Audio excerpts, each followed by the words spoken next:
acceptance and not just tolerance and civil rights and equal rights for lesbians and gays has never been an easy one, neither in the former Western European countries nor in the Eastern ones.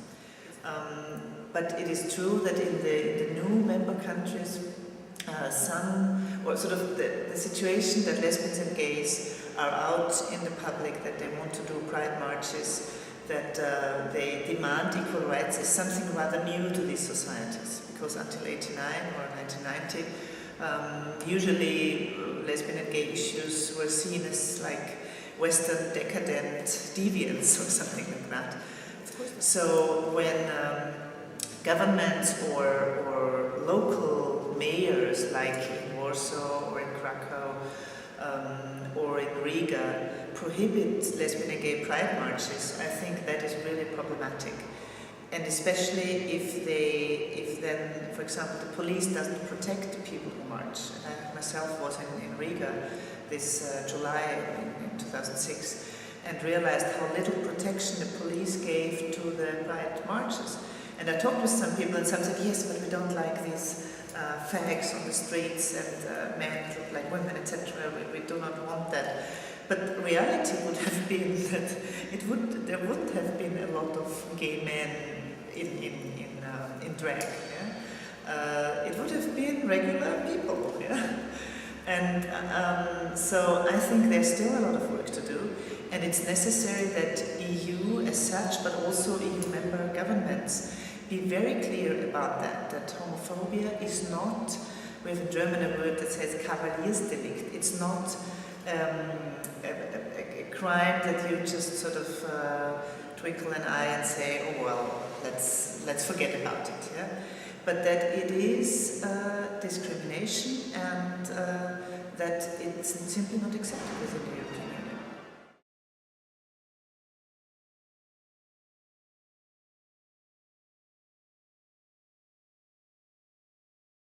Well, I know that for some countries, for some Green parties, it's not that easy.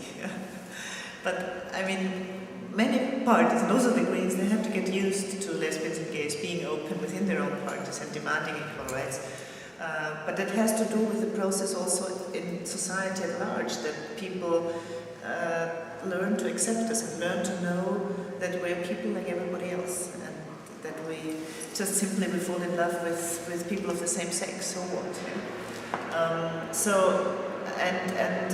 We are working within the European Green Party also with some parties that some of them, and that's true for the Latvian Greens, I'm afraid, have had also positions that were against green principles. For example, when they also supported the prohibition of the Riga Pride March, there have also been reported some negative homophobic quotations by some of them. And they also supported in Parliament the withdrawal with other parties of the term sexual orientation in the EU anti-discrimination guideline that they have to implement, which also the EU will not accept, yeah? And the Commission is going to do something and sanction them in some way. So in that sense, that's clear for us as European Green Party that we will have serious talks with the Latvian Greens, telling them, look, that is part of green principles and green values, that homophobia cannot be part of green politics, and that we demand from you that you change your positions on that. And we're willing to talk with you, yeah, and to tell you what it's all about. You don't have to be afraid, yeah. I mean, it's like listen to us and talk to us, and hopefully you change your mind. But if not, that is something that we will have to consider, the kind of relationship we have with the Latvian Greens.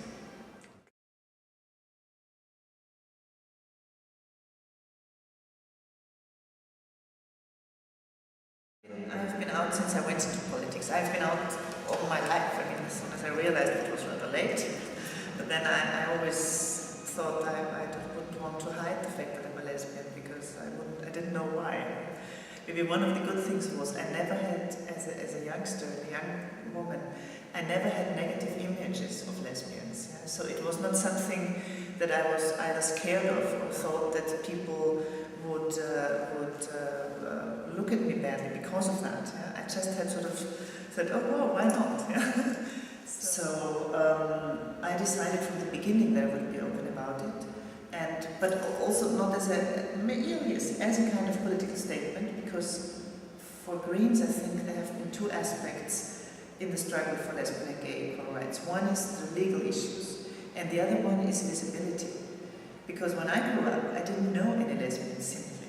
There was nobody, neither in films or something, that I knew existed somewhere.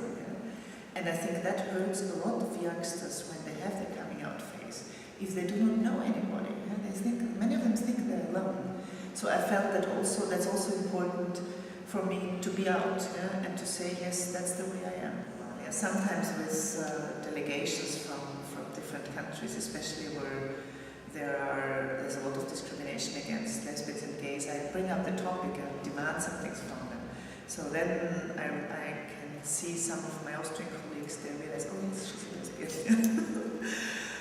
I don't always say it to others, but for example, I was at the Russian embassy just a couple of days ago to bring a protest letter also from my party, boss and myself, against the murder of Anna Politkovskaya, the journalist who was murdered a week ago.